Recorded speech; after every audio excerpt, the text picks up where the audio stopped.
Very good morning to each and everyone present in our today's webinar. We thank you for joining us on a Saturday morning.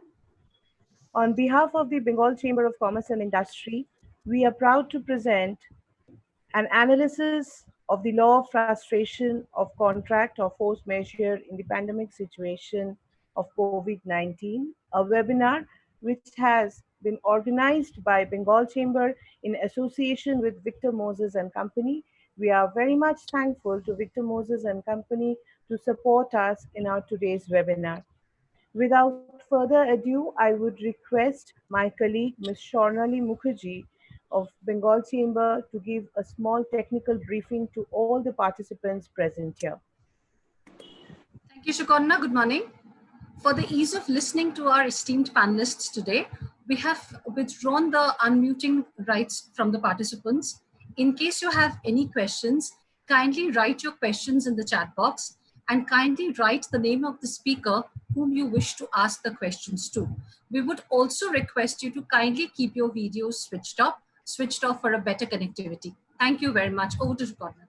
If you have any problem, any question, please write it down in the chat box and they will be able to answer you back. It's now my proud privilege to introduce the chairperson of our legal committee under whose leadership we have organized the webinar. Mr. D.N. Mitra, he's the chairperson of our legal committee and a very senior member of the Bengal Chamber of Commerce and Industries Board of Director. I would request, sir, to give a formal welcome address on behalf of the chamber and set the tone of the entire webinar. Over to you, sir. Good morning, everybody. On behalf of the Bengal Chamber of Commerce and Industry, I welcome you all to this webinar named Analysis of the Laws of Frustration of Contract and Force Majeure in the Pandemic Situation of COVID-19. This webinar will be addressed today by three eminent personalities, namely Mr. Surendra Kumar Kapoor, Barrister at Law and Senior Advocate, Mr. Sanjeev Banerjee, Judge, Calcutta High Court, and Mr. Joydeep Gupta, Barrister at Law and Senior Advocate. The program will be moderated by Mr. Samrat Sen, Senior Advocate. We eagerly look forward to hear them on a subject which is very interesting, particularly the present COVID situation. The doctrines of frustration and force majeure have become crucial facets of law in the time of global pandemic of COVID-19. Now, today's program will be moderated by Mr. Samrat Sen, the senior advocate, as I told you. He hails from a renowned family of lawyers for generations in Kolkata. He is a practicing advocate of the Calcutta High Court since 1992. And he has got very good and very voluminous practice in the High Court as also in the various tribunals and other courts. It's over to you, Mr. Sen. Thank you, Mr. Mitro. Ringa ringa roses, pocket full of posies. A tissue, we all fall down. A seemingly innocent nursery rhyme to which we in our uncorrupted childhood all held hands, danced and sang together. Ladies and gentlemen, why do I, in today's webinar, start the discussions with this seemingly innocent nursery rhyme? That's because this nursery rhyme is really an ominous verse about one of the most devastating pandemics to have afflicted mankind, the Great Plague of London, which began in 1665 and in less than 2 years decimated a quarter of London's population. The first line of this quaint quatrain refers to the rashes and blotches that appeared as typical symptoms of the bubonic plague. The second line refers to the herbs that were kept in one's pocket, seemingly to act as an antidote, but really all they did was to stifle the stench. The third line referred to the final fatal symptoms, and the fourth line was exactly what it says it was.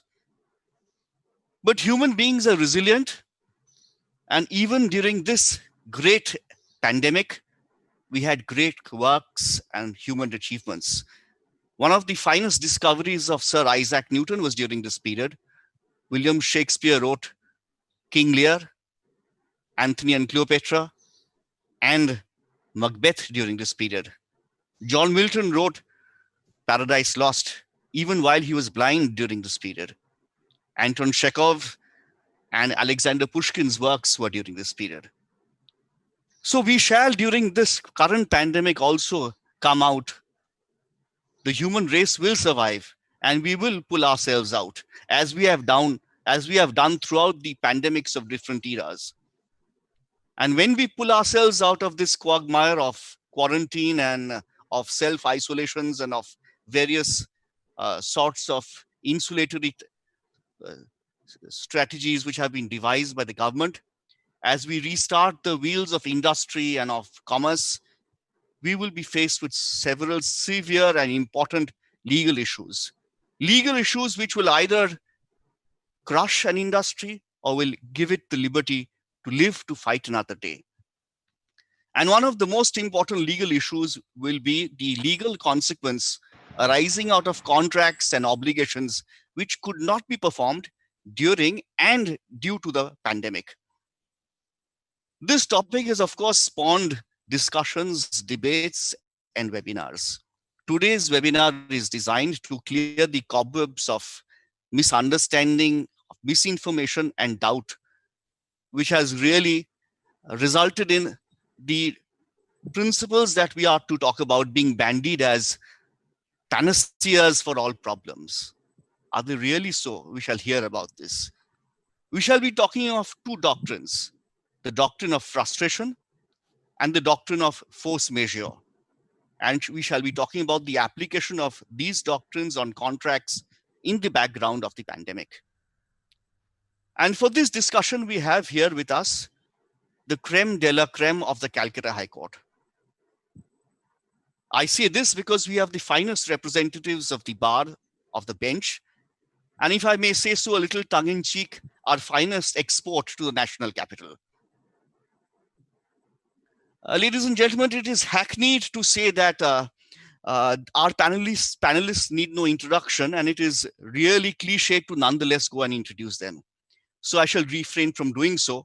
So ladies and gentlemen, please welcome Mr. Surendra Kumar Kapoor, Mr. Justice Shonji Banerjee, and Mr. Joydeep Gupta. And let us, without much ado, go straight down to the brass tacks of the topics that are under discussion today. The first topic that we shall take up for discussion is the doctrine of frustration. As a layman understands the doctrine of frustration, a frustrated contract, according to a businessman or a layman or a man in the commerce or industry, is really a contract which, subsequent to its formation and without the fault of either party, becomes impossible to perform in the manner contemplated by the parties when they form the contract. In this background, I would first like to go to Mr. S.K. Kapoor. Sir, the law of frustration as codified in India contemplates, as we understand, really two situations. The first is when the impossibility of the future uncertain event was within the contemplation of the parties at the time of entering into the contract, or could have been in the contemplation of the parties. And secondly is when the impossibility is a supervening event which could never have been and was not within the contemplation of the parties. Sir, would you kindly explain the jurisprudence behind these doctrines, their development, and how these principles stand today? So over to you, please.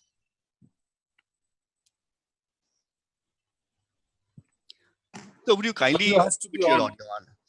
The audio, sir, at your end needs to be switched on, sir. Hello, Mr. Sen, can you hear me now? Absolutely, sir. Absolutely, sir. Thank you. You're very kind. You see, I have had the same problem as Justice Banerjee, that with the cyclone, all the connectivity to my residence was destroyed. Fortunately, it came back 2 days ago. And then this morning, again, it has gone. So I'm using the telephone at the moment, and should I suddenly disappear from your screen or become inaudible, you will kindly excuse it, first of all, to my lack of knowledge of these things, and blame, if necessary, the connection process that is required for these things. So we could consider it as an act of God. You're very kind. Now, with that, Frustration. frustration, exactly. So, with that, I think I can begin to address the ladies and gentlemen who are with us.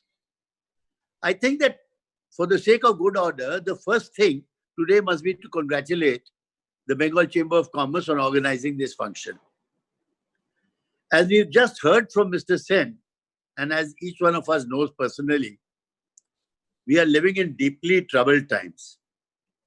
Nobody could have possibly imagined that nature would contrive to conjure up such an outrageously dangerous ambience that would almost compel, as it has done, the whole world and the brotherhood of nations to perilously come almost to a complete full stop.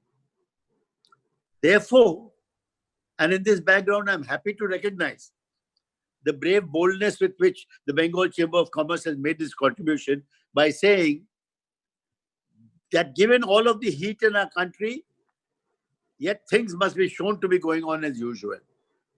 And therefore, I think I speak for all of us when I say that the Chamber unqualifiedly deserves our heartfelt and warmest congratulations for setting up this event. Now, when Mr. Mitra first approached me with the proposal to participate in today's function,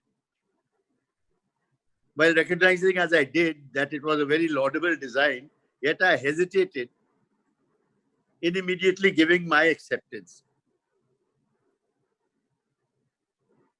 And my reason for doing that was principally because I've been a backbencher most of my life. And the backbench, as you know, gives you an opportunity to have a perspective and a leisurely and yet comprehensive absorption of the subject under discussion. But howsoever that may be, Mr. Mitra was firm, not to say obdurate, and was able to prevail. And so I find myself today on the days with my, if I may say so, usual sense of diffident trepidation. But I have to admit to you that at least today, the stage is not as uncomfortable a place as I had imagined it to be. And that is principally because of the exalted and excellent company that has been provided to me. Alongside me, I have the shelter, if I may say so, of Ms. Justice Banerjee of the Calcutta High Court.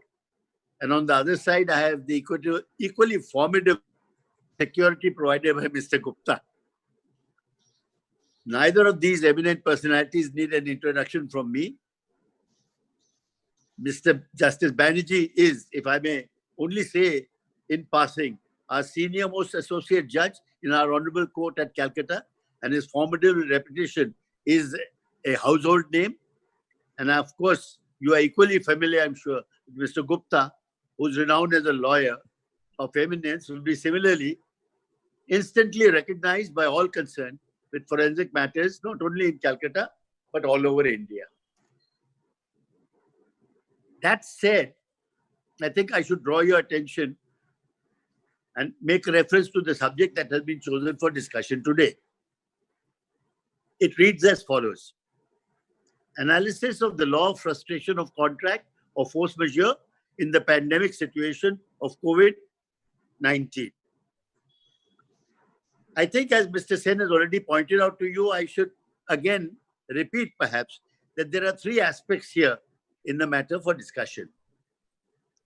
The first of them is, of course, the question of frustration of contracts. Secondly, there's a reference to the subject of force majeure, which is also a separate topic, predominantly to be found, referred also in relation to the law of contracts. And finally, there's a reference to the threat of the epidemic that may result from COVID-19. My essay before you will be to limit myself within the allotted time to the issues relating to the subject of frustration of contracts. To begin with, we should first note that generally speaking, frustration is one of the modes by which the discharge of a contract may be achieved. Now, as all of you surely know, discharge of a contract means in general that the parties concerned in the transaction have stood finally released from their mutual obligations. Now, in law, as I understand it, there are 4 means by which a contract may be discharged. Firstly, parties may achieve that discharge in relation to the performance of their undertakings by agreement, by their mutual consent. In other words, they may say that we now have decided that we are satisfied with the performance of each other with regard to the contract, and we therefore shall regard it as terminated and ended. Then there may be discharge of a contract simply by the due performance of the obligations under the contract by the parties. Thirdly, in certain circumstances, the discharge of a contract may result from a breach of a contract. And the 4th mode that the law recognizes is concerned with the subject at hand, and that is that discharge of a contract may happen by the application of the doctrine of frustration to the facts of a particular case. Now, frustration, like other modes of discharge, when it is proved to have happened, also has the result of discharging all concerned parties from all of their obligations by which they were bound and which they had undertaken to perform under the contract. That is my understanding of the matter. Now, it is in this background that I think we should address the doctrine which results through frustration in the discharge of contracts. Now, before I go to some of the aspects of Indian law on this doctrine, may I be permitted to say that I've always found it useful to go back in history to the origins of any particular doctrine in England and to trace it case-wise forward so that I can understand the local background in which the doctrine first emerged. As you all know, there's no going saying the fact, many of our root laws, if I may coin a phrase, have been transplanted here in this country from England. And a purpose is definitely served when making any orderly study to examine the roots of the doctrinal principles that are involved. Now, ladies and gentlemen, very quickly and very briefly then, what was the position in England? About 400 years ago, there was nothing recognizable as the doctrine of frustration in England. Instead, you had a rule or a principle which was almost exactly the exact antithesis of the frustration law as it exists today in almost all common law countries. If you look at the earliest of cases which reflect how the law developed in England, you will find that instead of the doctrine of frustration, there was in place what was called the rule of absolute contracts. You'll be surprised to find that contractual duties were then regarded as absolute, in the sense that if after the making of a contract an event happened that had any significant impact on the contract, in other words, if what technically we today call in the law a significant supervening event occurred, even then the mandate of the rule of absolute contracts was that there was no excuse or exoneration possible. Ladies and gentlemen, the harshness and crudity of this draconian rule was illustrated by a case to which I'll make a very quick reference. That was a case, the name of which was Paradine in Jail. In that case, what happened was that there was a tenant who was sued for payment of rent.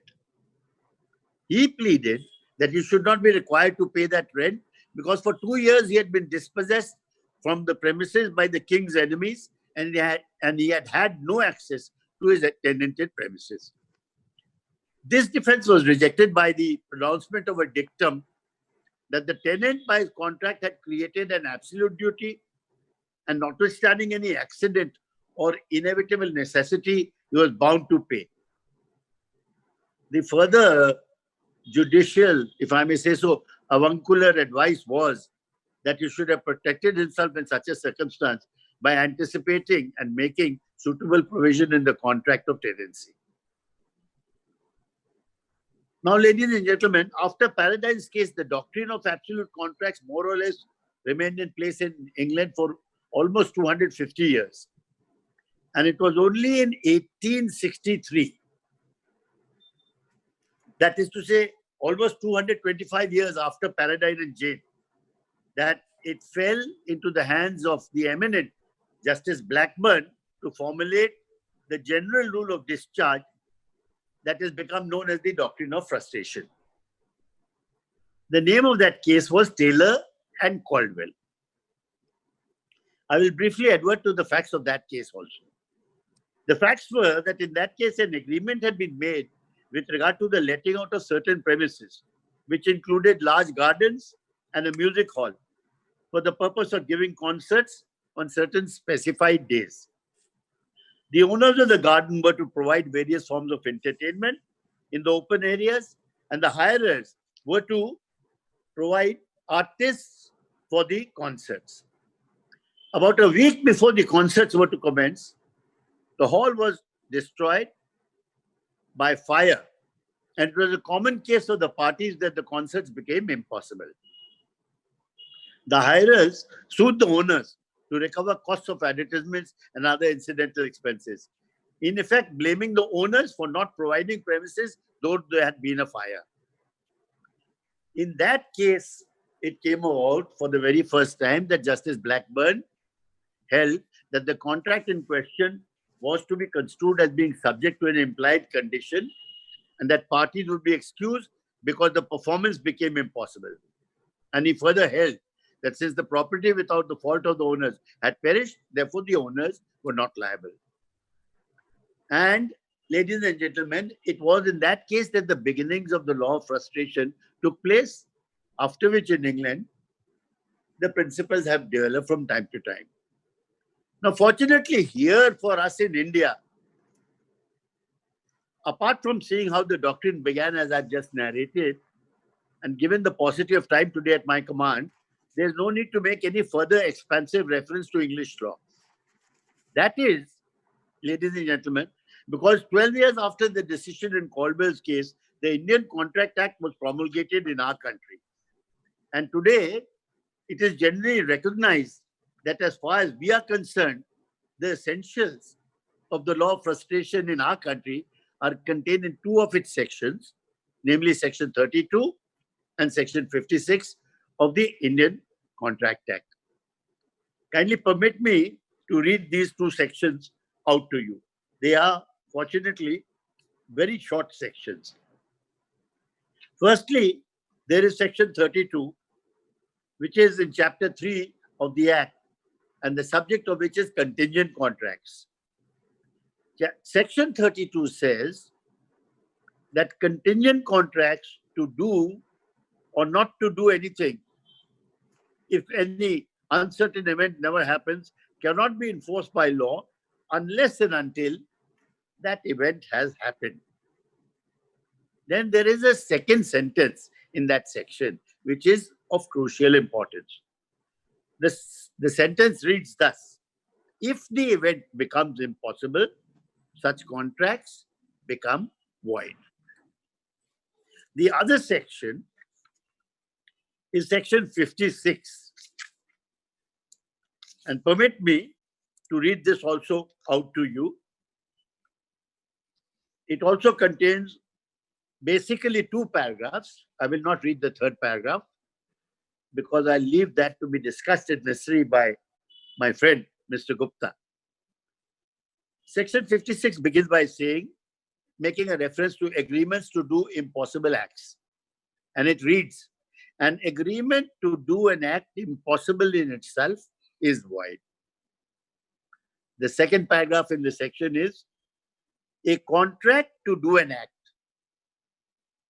which, after the contract is made becomes impossible, or by reason of some event which the promisor cannot prevent, unlawful, becomes void when the act becomes impossible or unlawful.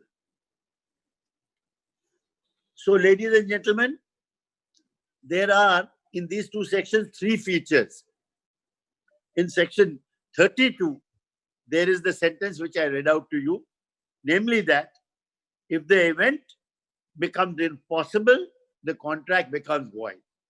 And in section 56, there is a provision that says that if after the contract is made, the act becomes impossible or unlawful, then the contract becomes void. Now in England, they have very tortuously developed the law through case law.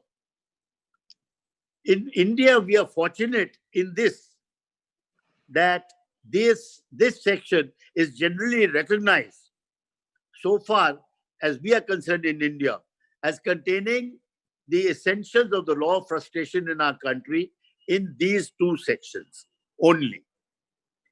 In these, if I may say so, simple and ordinary words that can be understood by anybody, the whole of the positive law, as one of our learned judges said, the positive law of frustration of contracts that is applicable in India can be found. Now, as I've just mentioned to you, section 32 is in a chapter which deals with contingent contracts. And we should remind ourselves as to what exactly is a contingent contract. To put it very simply, ladies and gentlemen, a contingent contract is a contract that depends for it to come into force upon the happening of an event specified previously by the parties. In other words, parties do not come or become liable to perform any of the obligation under the contract till the event that they have specified occurs. And the contract in such a case can only be enforced after the event occurs. Again, if I may be permitted to repeat myself, we should particularly notice the words in the last sentence of section 32, which state that in the event that if the event becomes impossible, then the contract becomes void. Ladies and gentlemen, the question has been asked as to how section 32 is relevant to the doctrine of frustration. The answer to that question lies in the fact that section 32, just as in the case of the doctrine of frustration, speaks of events that might happen after the contract is made. And that is the kind of situation with which the law of frustration deals with. Bear in mind, when I say these things, that we are considering this section today, and these words today, and this law today, in the context of COVID-19. Now, turning next to section 56, as we have found at the very beginning, it covers situations where under an agreement, parties have declared their intention to do something impossible in itself. The first paragraph of section 56 deals with such cases, and it declares that when parties agree to do something that is impossible in itself, such contracts are void. The second paragraph is far more relevant on the subject of frustration. It has, as I've indicated to you, several parts. Firstly, it provides that if the act agreed to be done or performed by the parties becomes impossible of performance after the contract is made, then the contract becomes void. And secondly, it says that if after the contract is made, the act agreed to be done becomes unlawful because of some event for which the promisor is not responsible, then also the contract becomes void. These then are the contingencies envisaged under section 56 of the Act. And as I've said, with regard to these matters, these aspects, it is now the settled law of India, laid down by the Supreme Court, that so far as the principles of frustration of contracts are concerned, these sections contain all of the positive law applicable to our country. In this background, ladies and gentlemen, if a question now arises before the courts regarding performance of any contract in the background of the pandemic threat from COVID-19, then that question or issue will have to be decided by applying the test laid down in Section 56 and bearing in mind also whether Section 32 has any application to the facts of any particular case.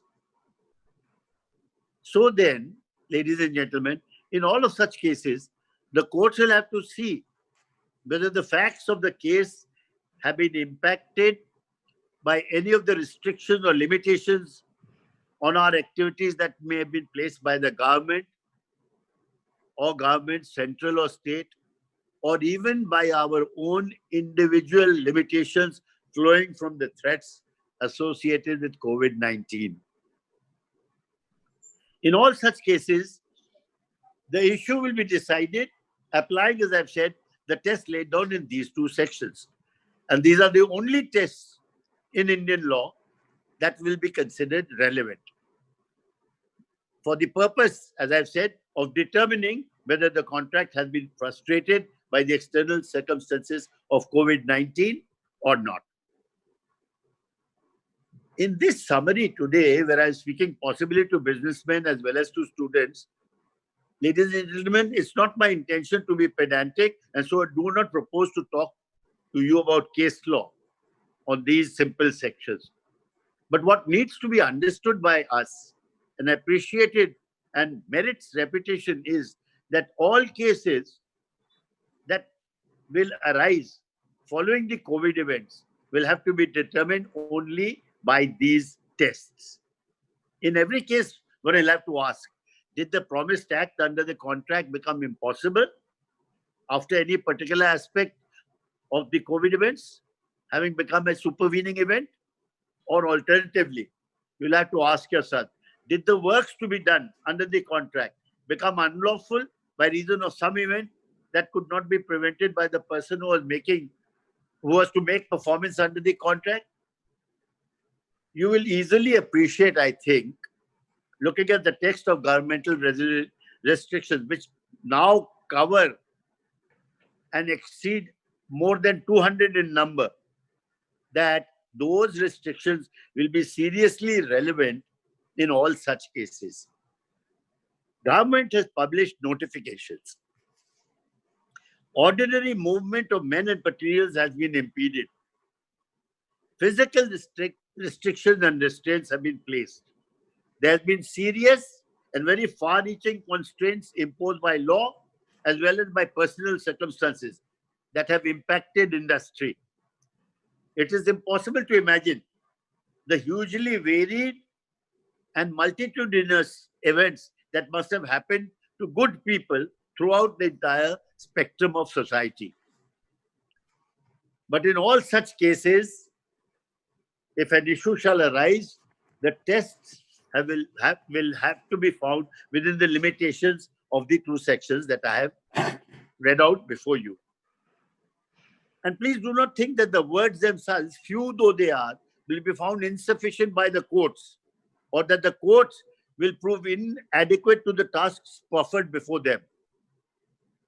I can assure you, speaking for my profession, that if and when the call is there, then neither the words will lack breadth under construction, nor will the interpretation rules be found to be short in ambit, and nor will the courts flinch from the tasks that will be put forth before them by industry. Ladies and gentlemen, for present purposes, as I already said to you, I do not intend to dilate on earlier judgments, but reading some of them again, which I have done to educate myself to speak to you today, I am tempted to make one observation. In dealing with the law of frustration, the Supreme Court particularly has always taken a very, very conservative stand. It has not been easily persuaded to accept frustration rules. the number of cases where parties, even in difficult circumstances, have been held to their promises and have found no excuse or avenues for escape, and such cases are many. Industry should not think, therefore, that COVID-19 is an easy road to relief from the performance of solemn, consensual obligations. Today, there is no need to go to cases that were decided on the statute by a High Court before 1950. As you are all very well aware, the declarations of law that now bind us in this country are mostly by the Supreme Court. But to the students who may be in the audience today, I think I would like to advise them that they should look to two early decisions of the Supreme Court decided in 1952 and 1954. Those were the decisions in Ganga Saran, where Justice Fazal Ali gave his opinion, and the celebrated judgment in Satyabrata Ghosh versus Mangni Ram Bangur, where Justice Bijon Mukherjee delivered what is regarded as the all-time leading judgment on the law of frustration. And then very recently, ladies and gentlemen, there have been three judgments of some significance that are worthy of note. The first of these is a judgment of Justice Nariman, which he delivered in 2014 in the Energy Watchdog case, where the learned judge reviewed the entire law and somewhat redefined well-settled rules of construction regarding the sections that I mentioned.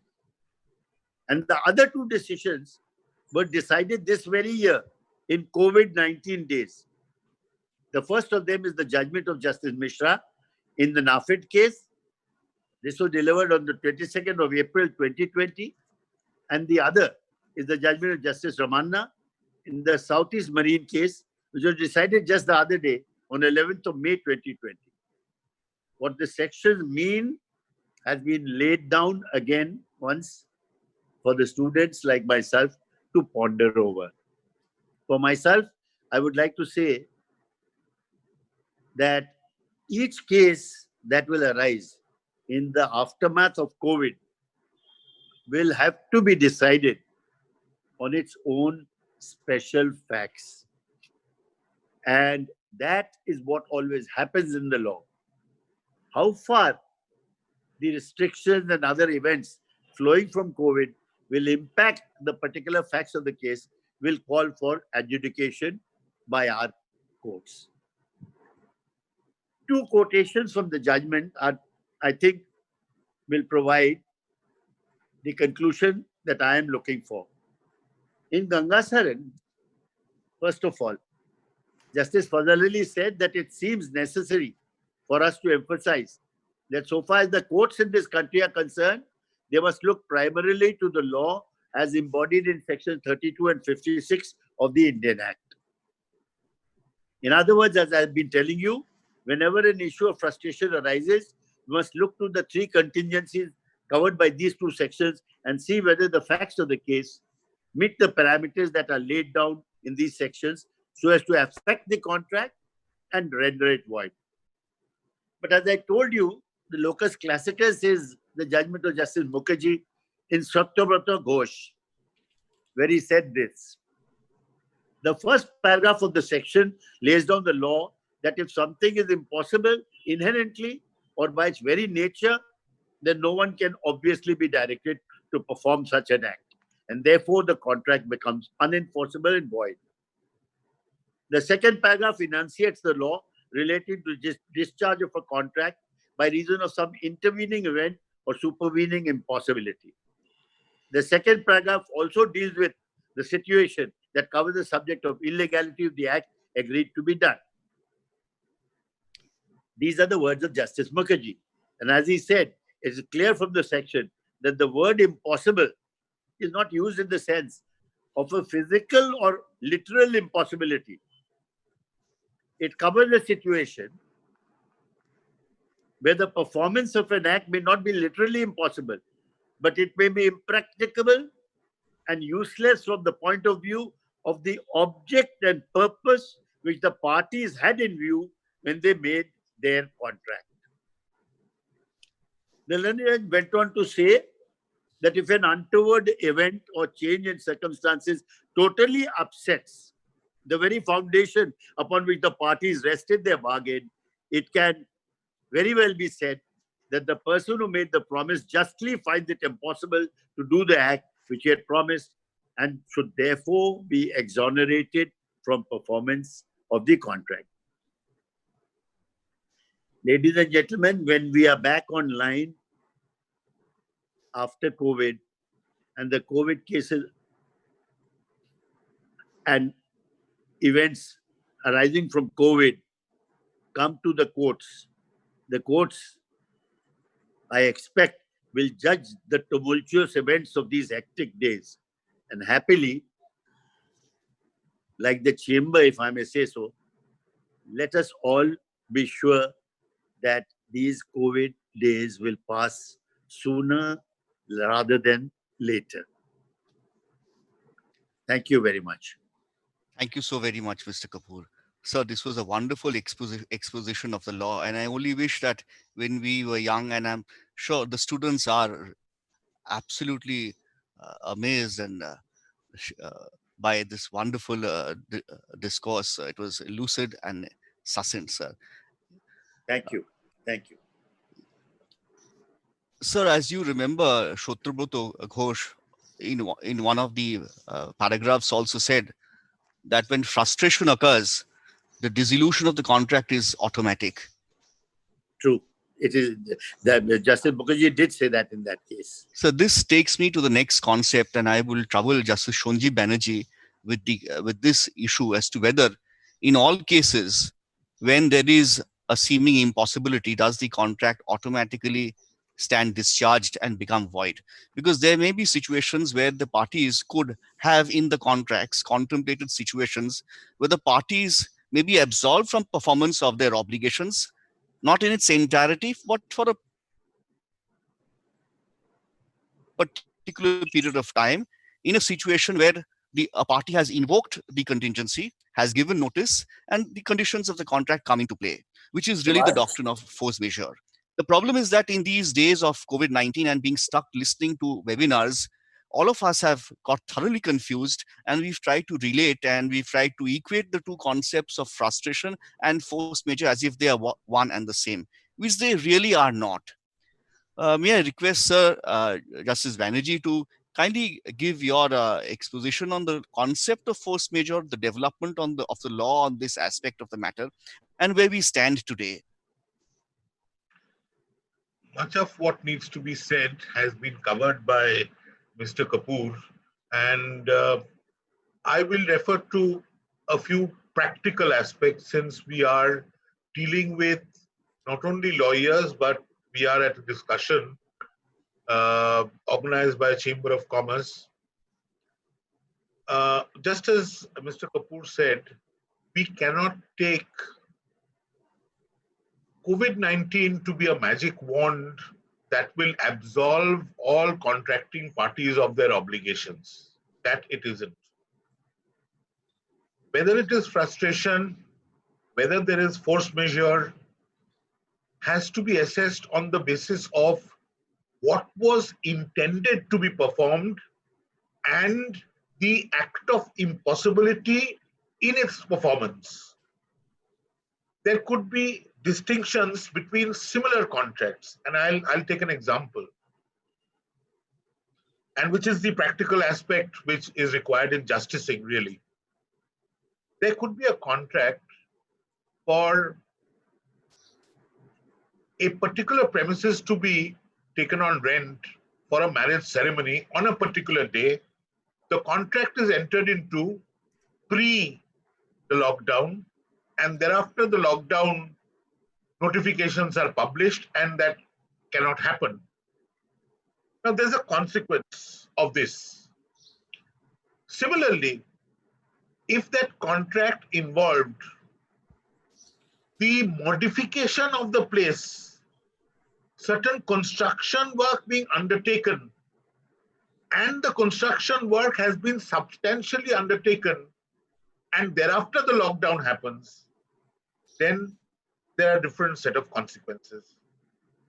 So the same principle would not apply even if there is a minor kind of modification to a contract, and the general nature, as Mr. Kapoor rightly said, will not hold good in all cases. Now, frustration is an act which happens not because of any overt or covert act of the promisor or even the parties to the contract. In the Indian context, it must be something that the parties may not have foreseen. In many cases, you'll find, and I'll take a common example. Let us say that X and Y enter into a contract for supply of iron ore at a particular price. And suddenly Steel Authority of India increases the price of iron ore, and it's impossible to do it at that price or unprofitable.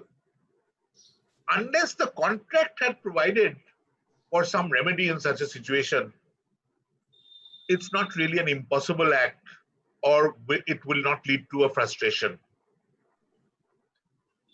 Similarly, in respect of high sea sales and others where supplies are not obtained or prices fluctuate, the principle of frustration may not apply.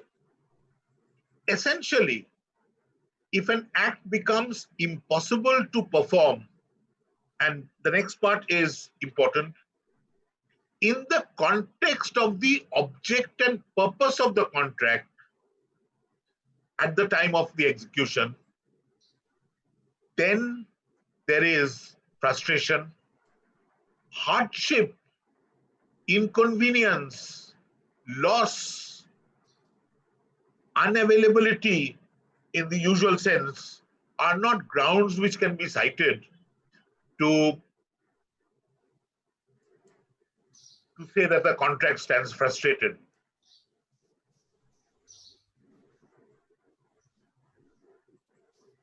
There is a distinction, as we know, between Section 32 of the Contract Act and Section 56. Section 32 contemplates a situation where a particular event was contemplated and the major performance was to be upon such event taking place. Section 56, or the part of it which is material for our present discussion, does not include this. In the recent NAFED case, this distinction was highlighted, and the Supreme Court relied on Section 32 because the government permission would not be forthcoming to suggest that by reason of Section 32, it became impossible for NAFED to complete the contract or discharge its obligations. In short, I would, considering the time, I would not dilate more on this aspect and allow Mr. Gupta to make his initial comments before we come back on a larger discussion. I don't know what the time limit is, but Mr. Gupta has been waiting for some time, and I think this should be an initial introduction on the aspect. Thank you, Justice Banerjee. We have in recent times several legislations, several orders, guidelines, circulars, memoranda, instructions issued by the government, all of which we have to deal with once we talk of this aspect of the law. Of course, we had the Epidemic Diseases Act of 1897, but in 2005, we have the Disaster Management Act, on the basis of which subsequently government has issued notifications. And we have a host of circulars issued by the Ministry of Finance and the Ministry of Home Affairs. The government has been rather prolific in issuing these instructions, and the impact of these governmental measures on the contracts in view of the pandemic which is now underway is something which is of great interest to the business community. I would request Mr. Gupta to delve into this aspect of the matter, particularly the rather confusing maze of legislations, plethora of subordinate legislations, administrative orders, executive directions, government memoranda, office orders which have come up in recent times, and to make some sense for us to understand where we stand on this aspect of the law in the background of frustration and force majeure and the pandemic which is underway. Mr. Gupta, before Mr. Gupta starts, I have instructions to mention one matter which is really what we in Delhi lawyers talk of as a housekeeping issue.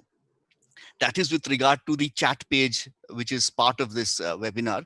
If audience is interested in asking questions, they may put in their questions in the chat portion of the forum, and the questions will be collated and put to the speakers at the end of the submissions made by the speakers. Mr. Gupta, please. Thank you, Shamrat. It's a real pleasure to address you all. I am extremely intimidated today because Mr. S.K. Kapoor is the man who introduced me to the profession. I have done my first litigation under him and under his guidance, and I have learned particularly commercial law and this branch of the law from him. And I must say that one of the unexpected pleasures of this age of webinars is that I got an opportunity again to learn from him. It is really an amazing experience to sit here and have my concepts of frustration put in place again by Mr. S.K. Kapoor, for which I thank you, sir. Justice Banerjee, I don't need to say anything about. He's my colleague. He was my colleague and a contemporary of mine. We have worked together. And now he has gone on to be one of the finest judges in our country and will be called upon in the next few months, I'm sure, to decide the very naughty questions that are going to arise, which is going to arise under these circumstances, which is why I suspect that Justice Banerjee has taken a decision to talk about the concept and not get into the nitty-gritty so much, so that this webinar cannot be played back to him in a court of law saying that, but my lord, you had already said so. Coming to the task that Shamrat has put me to, let me start by talking about the legal framework in which this particular pandemic is playing out, and then try to apply it a little bit to the extent that we are aware already to the question of frustration. Now, there are two sets of circumstances we are dealing with today. The first set is a pandemic, which is what is conventionally known as an act of God, perhaps, or an act of nature, over which we have no hold at all. The second circumstance is the lockdown. The lockdown is something which has been imposed upon us by law. And so this is a different kind of circumstances which are leading to the frustration here, or force majeure or whatever. Now, the Epidemics Act is a very short act. It is not of terrible relevance today because it only gave power to the central government to inspect and detain persons who are coming into the country, and gave state governments the power to inspect and restrain persons who are traveling around in this country.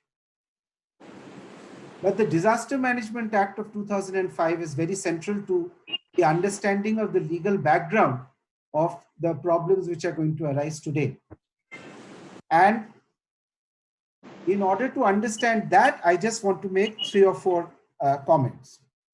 When the lockdown, which is the act of state here, started, it was mostly imposed under Section 144 orders, Section 144 of the CRPC, in different districts to empower government officials to prevent people from moving around and doing anything which worsens the situation. But after a point of time, we found that a general lockdown had to be declared.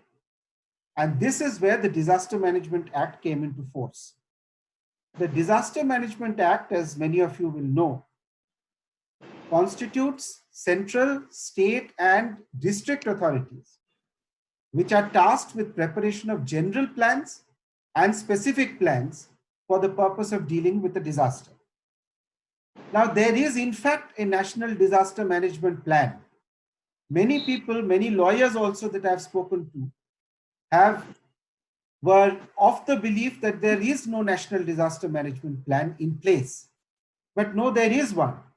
And it's a large document. It's of 2009 or so, but it deals with the present situation in 2 pages only, under the heading of biological disasters. Now, biological disasters are dealt with in a very, very sketchy, and there are no details there as to what this plan is about. So I think that the government, when faced with this situation, decided to go by the other route, which is its power to issue guidelines under the Act. Now, these guidelines have legal authority and criminal sanctions to enforce them as well. And what Mr. Sen has referred to is a plethora of guidelines under the Disaster Management Act, which has flooded us from 24th of March onwards till now, making detailed provisions for different sectors of the economy, and actually even making particular reference by way of SOPs to how a person must go about acting in a particular fashion. Now, the limit of the National Disaster Management Act has itself been called into question at this time. I can give you 2 examples. One is the direction under the guidelines to employers to continue to pay workers who are not at work. The question has been raised in court already as to whether such a guideline can be made within the scope of the Disaster Management Act at all. It's subject to further discussion before courts and judgments, so we don't know the answer. The other point on which the limits of the National Disaster Management Act has been tested is the Arogya Setu application, which many fear interferes with the right of privacy, which is now a declared fundamental right, and therefore cannot be curtailed except by authority of law. Now, whether there is such a law is doubtful, because the guidelines do not impose upon everybody the duty to download this app. It only imposes such obligation on persons who are about to travel. The rest have been given the option. But the second question is that if it were in fact covered by the Act, if it were in fact an obligation imposed by the guideline, then would such a guideline be enforceable, and would it be within the scope of the Act? But these are not actually the questions that we have to deal with in detail today. So let me come now to the application of this kind of legislation and the law as it stands on the topic that we are discussing. Now, Mr. Kapoor has already given you a very exhaustive picture of the doctrine of frustration. All I wish to add is that even if we look at what has been stated in the Energy Watchdog case, it is not an conclusion. A frustration is not a conclusion which is to be casually arrived at all. There must be something which totally upsets the foundation of the contract and not merely something which makes it more onerous. A mere rise in price of raw materials, for instance, would not be an act of frustration. This shows you that the doctrine of frustration is not going to be of great practical use to commercial persons who are seeking relief and remedies from the present day situation. So Section 56 is going to be applied in very limited circumstances, as I heard Justice Banerjee to say, and that has been the conventional position. And therefore, if you are looking for relief under Section 56, the chances are that they will come only rarely. Now, as I understand it, and I hope that is so, COVID is a temporary holdup. The lockdown is certainly temporary. A legally enforced lockdown is almost over across India.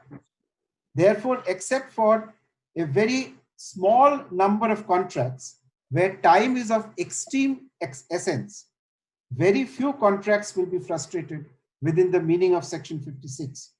Perhaps there could be instances of sale of perishable goods, maybe sale of airline tickets, etc., which might be affected, but not otherwise.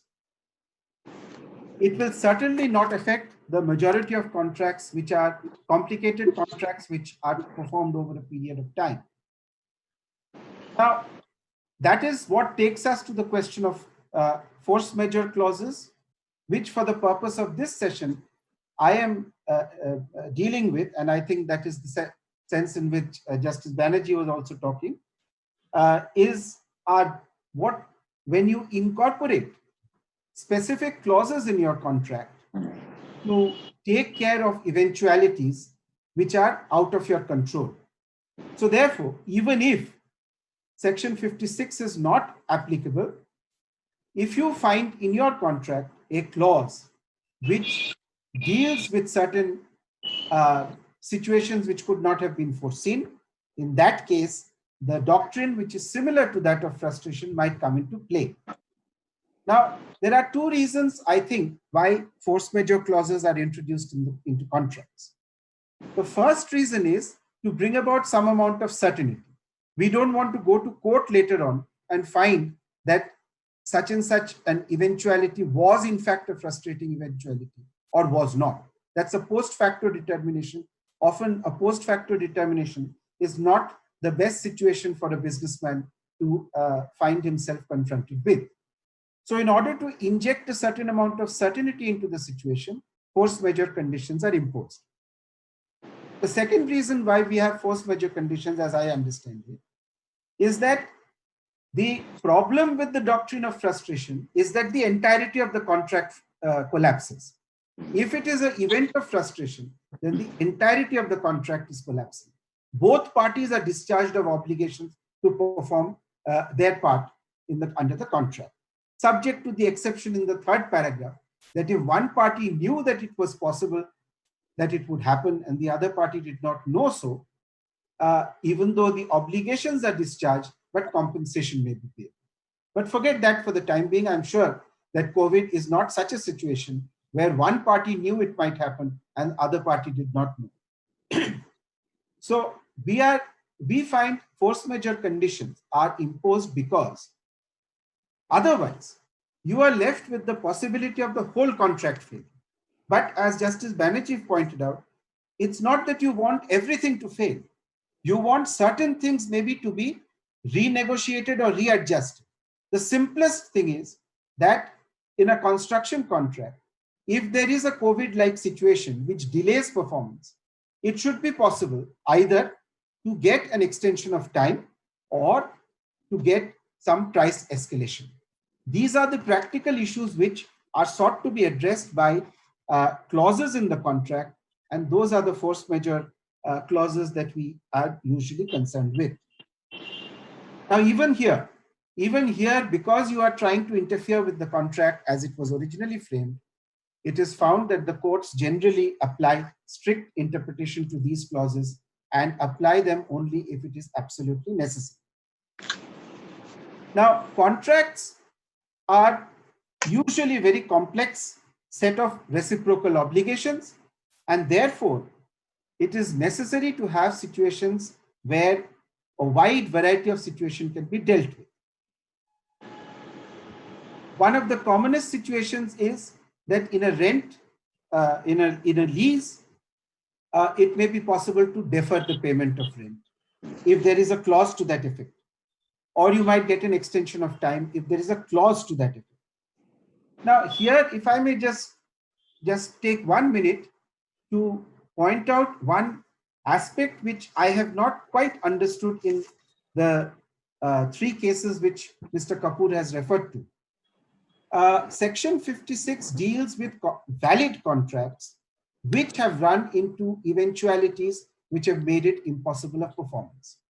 Section 32 deals with those situations where the contract itself does not become enforceable or valid because either an event has not happened or an event would have to take place before that contract becomes valid. Now, I'm bringing this up in this context because a loose reading of the judgments would suggest that express contractual clauses of force majeure are covered by Section 32 of the Contract Act. That's a loose reading of those judgments. I don't think that is a sustainable reading for the reason that Section 32, as I understand it, deals with contingent contracts. Even when it says that the event must become, if it becomes impossible, then the contract will become void. It means that the contract doesn't even come into effect. The event takes place, then the contract comes into effect. If the event doesn't take place, the contract doesn't come into effect. Now, Section 56, on the other hand, deals with situations where the contract has come into effect, but there is a supervening impossibility. Loosely, I think that some people are taking the argument that if it is a force majeure condition, even if the contract is not a contingent contract, even if the contract has first come into play, then force majeure conditions can be somehow considered under Section 32. Not necessary. It's not necessary to do that. It's a simple matter of interpretation of the contract. If the contract has a force majeure condition, you don't need Section 32 there. What you need is to interpret the contract, and the court is perfectly capable of doing that using well-established principles of establishment of documents. Now, therefore, I would only enter that small caveat to applying Section 32 to all force majeure conditions which are contained in the contract. Having made these broad observations on the law and to make some attempt to answer the specific questions which Mr. Sen seems to have raised for my consideration, let us consider a few situations which have already arisen from this the COVID lockdown.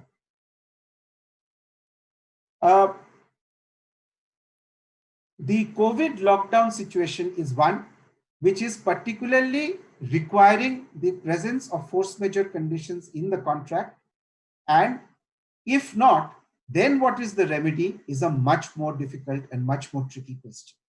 But let us see 1 or 2 examples. Now, the courts have been closed by and large across the country. So therefore, we cannot expect pronouncements or at least concluded pronouncements of courts at this stage. But one aspect on which we do have a concluded pronouncement, at least of the Delhi High Court, is of leases. The Delhi High Court has had occasion to hold just now in a case which is called Ramanand versus others, Ramanand and others versus Dr. Girish Soni in connection with the Khan Market shop, that the doctrine of frustration is not applicable to the COVID situation, particularly where the tenant continues to remain in possession of the premises. You see, the tenant is enjoying possession, but is saying that he will not have to pay rent because he can't utilize it to the fullest extent. The court has already said that this cannot be treated as an act of frustration. The tenant is obliged to continue to make payment. It goes on to say that the maximum that the tenant can expect is some relief in terms of paying in the future, or getting some time to make payment. But even that is difficult to understand unless there is a contractual clause to that effect. However, take a hypothetical situation. Some contracts do actually say that if I cannot use the premises for 45 days because of any force majeure condition, then if that force majeure condition comes into effect, and if that office premises cannot be used for 45 days, then yes, by reason of an express condition in the contract, it is possible that the contract is now completely frustrated. Either the contract is frustrated, he can give up the lease and go away if he wishes, or it might be that the clause will say that he can defer payment, or that for the period during which it is not possible to access the office premises, then he will be discharged from the obligation of making payment. So this is one aspect.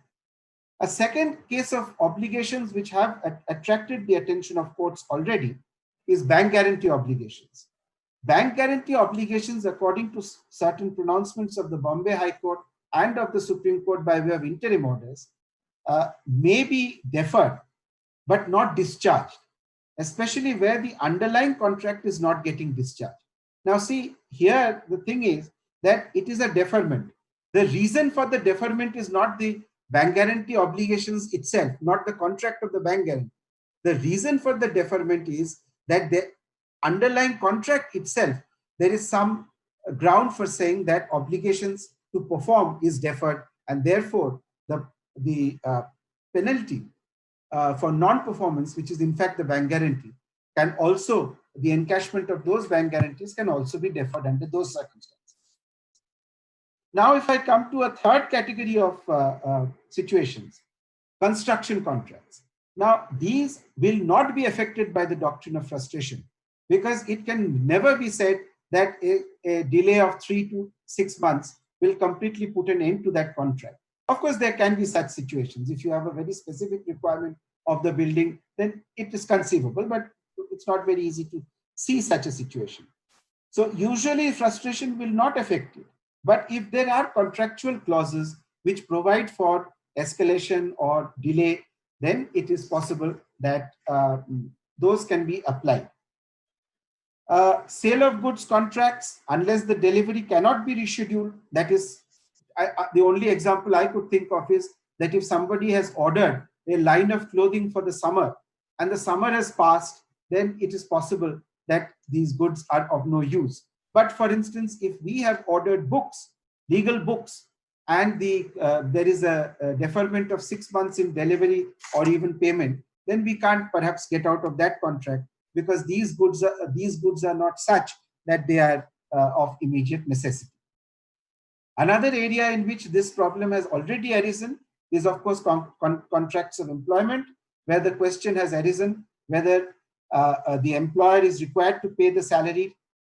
As far as I can see, even though there are court orders saying that you cannot coerce the employer to pay as of today, as far as I can see, that you can't, if a person is a permanent staff, you cannot tell him that if he hasn't worked, he won't be paid. The question of non-payment can only be applied to those people who are casual workers, who go by the principle of no work, no pay. These are matters which are going to be decided over the next few months. So I'm just raising the question and leaving it at that. Loans is another area. Now here it is interesting. Section 13 of the National Disaster Management Act, the only substantive aspect on which it actually deals with is the waiver of loans. Section 13 says that there will be a power to give relief in the repayment of loans. We are seeing something of that kind already going on with the Reserve Bank taking a particular stand. And in fact, there has been deferment of loans. So these are aspects on which legislation has stepped in, and it is not a matter of contractual action. So now the question is, and to conclude, what are the remedies now if a dispute arises? If there is a legislative aspect to it, if the legislature has given some relief, then fine.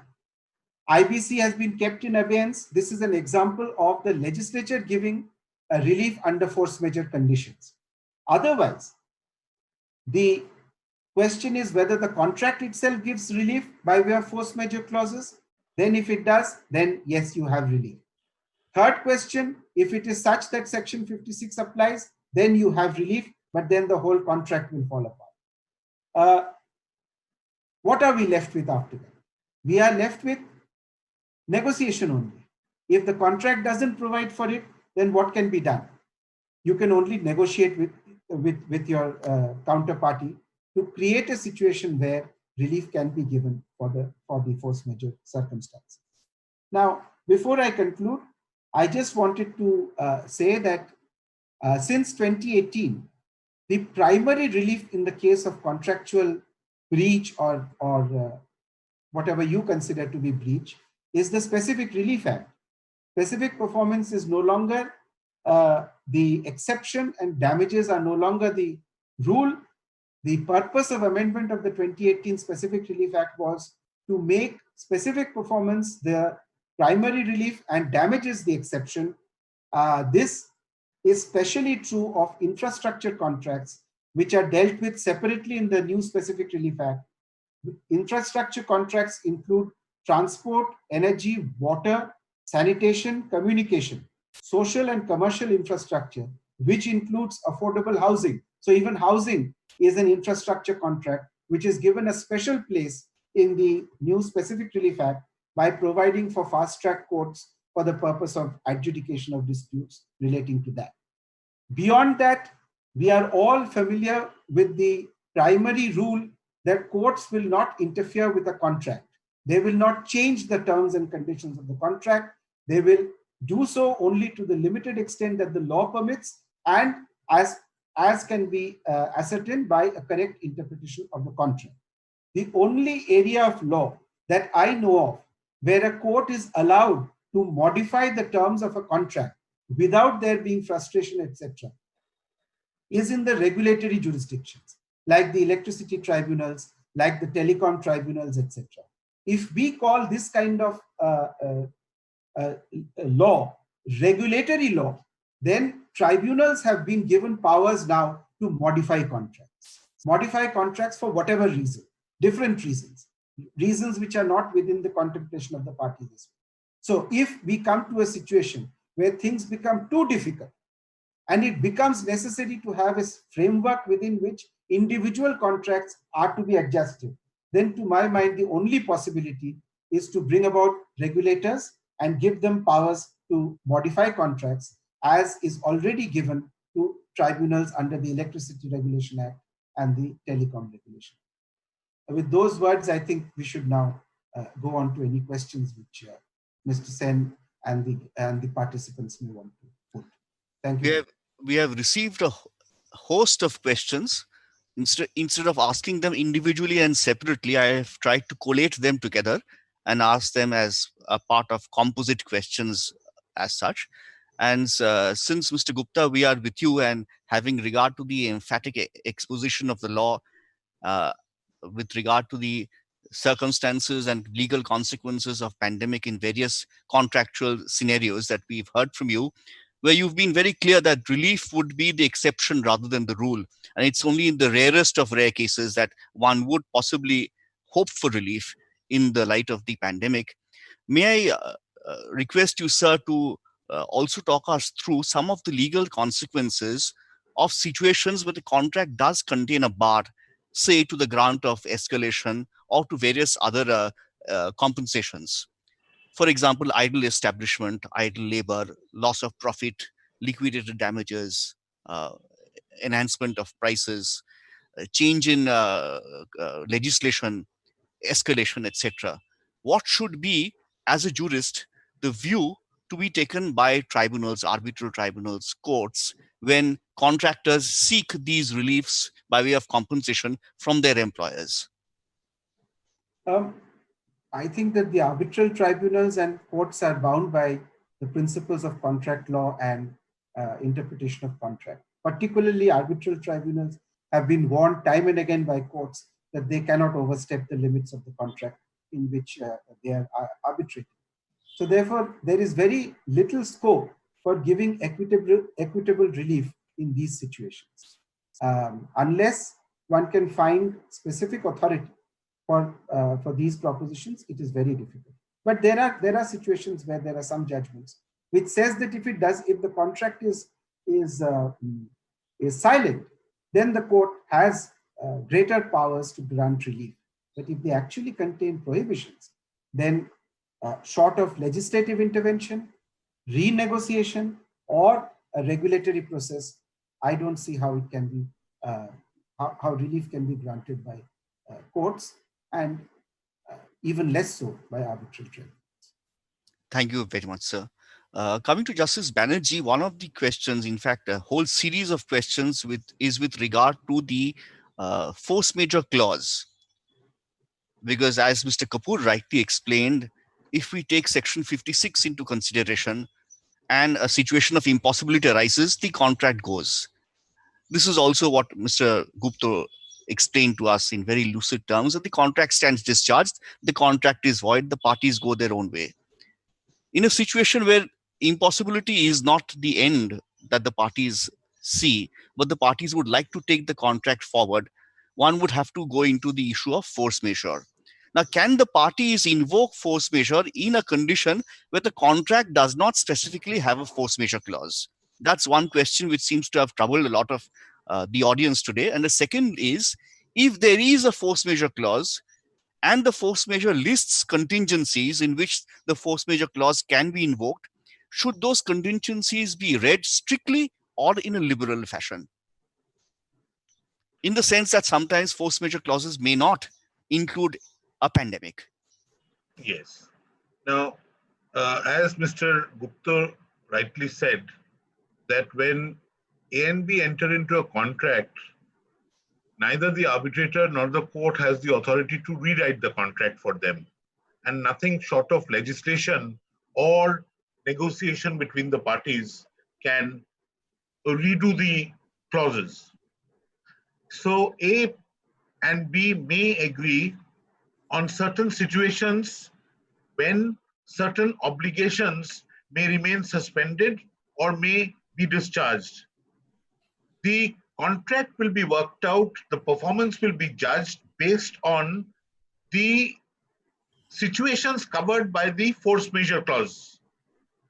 There are certain things, for instance, in the previous times when you had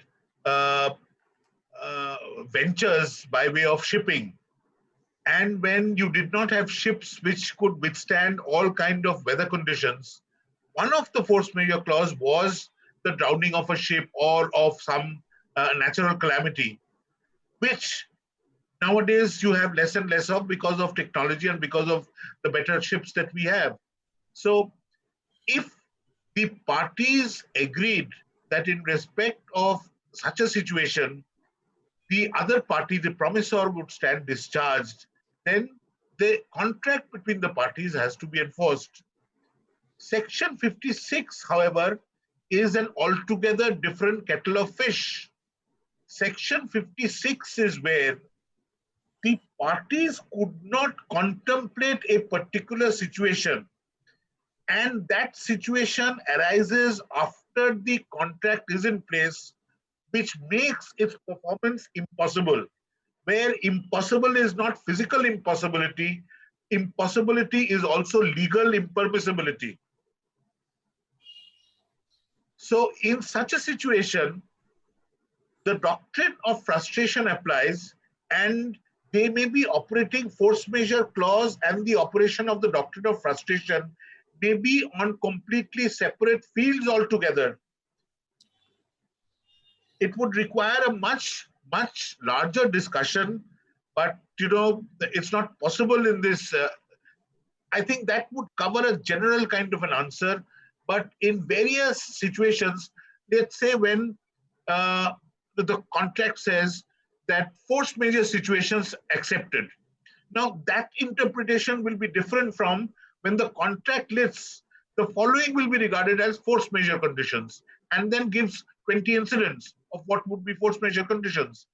So the interpretation, the implementation will all depend on that. And there generally the rule is that those would be adhered to because the parties had contemplated, and frustration is something which is beyond.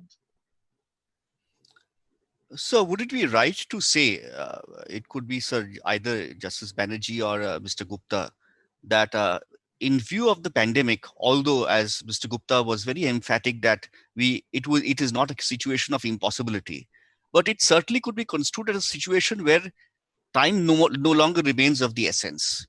An extension of time would be possible for the parties, whether in the light of the contract or in view of Section 55 of the Contract Act. So could we have your views on this aspect of extension of time for performance of the reciprocal promises by the respective parties in the light of the pandemic? Mr. Gupta, will you go? All right. I think that if there is no bar in the contract, then it has always been the principle that the courts will give a reasonable time for the performance of any obligation under the contract. Through this door of reasonableness, a lot can come into the jurisprudence. It is not reasonable for us to expect a person to complete a building in the middle of the lockdown. So even if the contract is silent, then the reasonable time to complete that contract, which might have been 3 months to start with, will certainly now become 6 months. And if so, from that we can go to the conclusion that you cannot be penalized for not completing the performance of your obligations under the contract within that time. So yes, there is, in the absence of a bar, the court does have a lot of opportunity there. Maybe may I just add to it that ordinarily courts do not accept that time is of the essence in every contract. In fact, even if it is specified without adding to it that time is of essence, the court will still not take time to be of essence unless the contract is such that which makes it essential. Now, here I must credit Mr. Gupta with adding a new perspective to the discussion today in saying that the philosophy in India in this aspect has undergone a sea change after 2018, because generally the philosophy was that if money is adequate compensation, specific performance may not be had. And now we are in a regime where we make specific performance the order and damages the rule.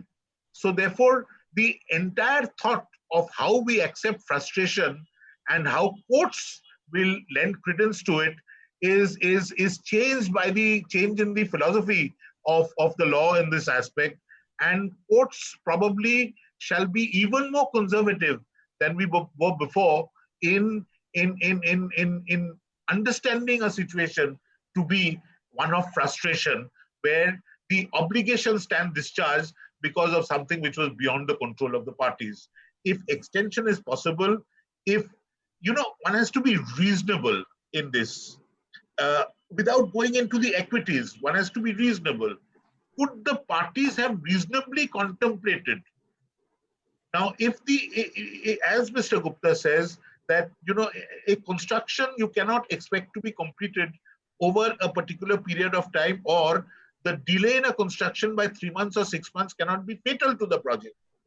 However, if there is a construction which was supposed to come up before the lunar eclipse for the purpose of viewing the lunar eclipse, then that is frustrated because the lunar eclipse is past. So there are situations and other situations.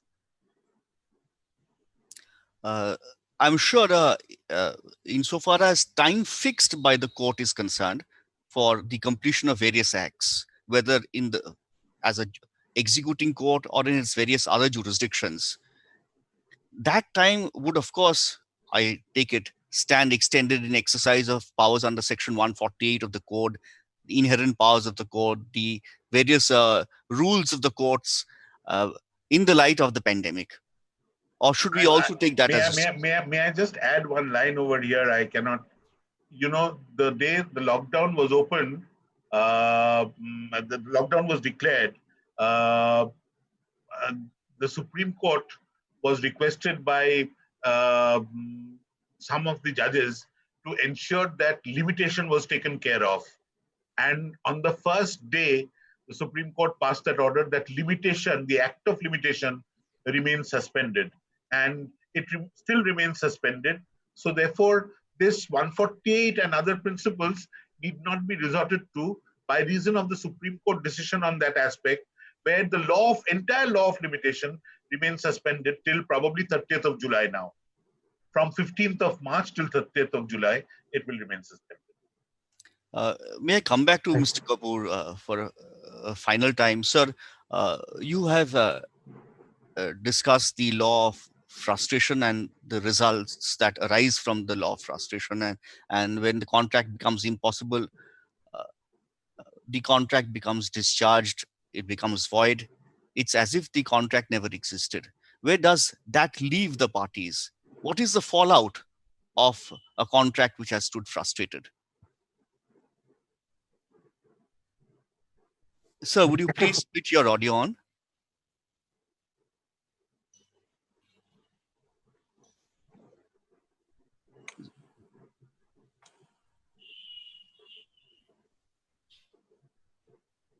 Can I be heard, Mr. Sen? Yes, sir. Yes, Thank but you, the thank video has gone now. I leave it at that. But I would like to join Justice Banerjee in one observation that he has made. He has pointed out to you that in cases where there is a clause with regard to force majeure, then generally speaking, the application of Section 56 will not arise.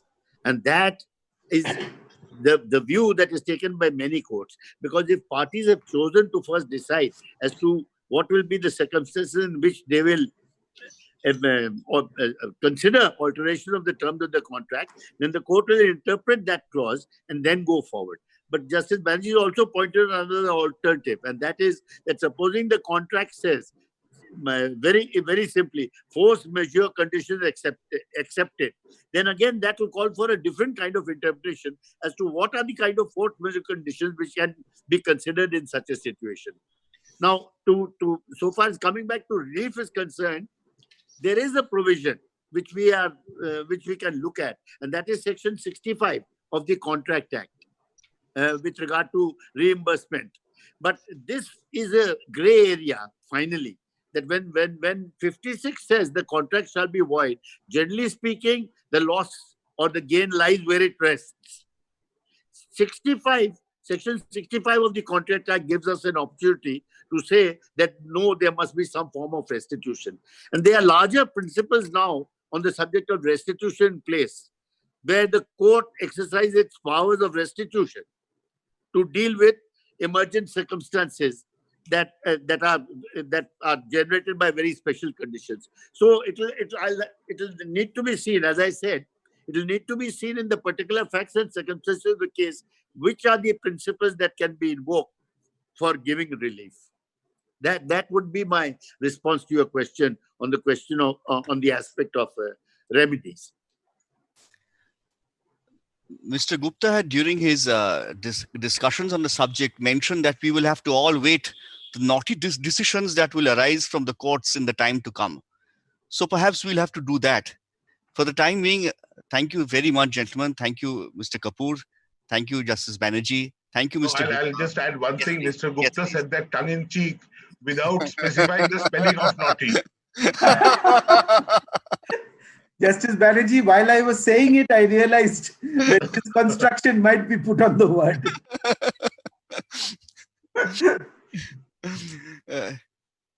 May I hand over the proceedings now to Mr. Mitro to carry on with the rest of the webinar.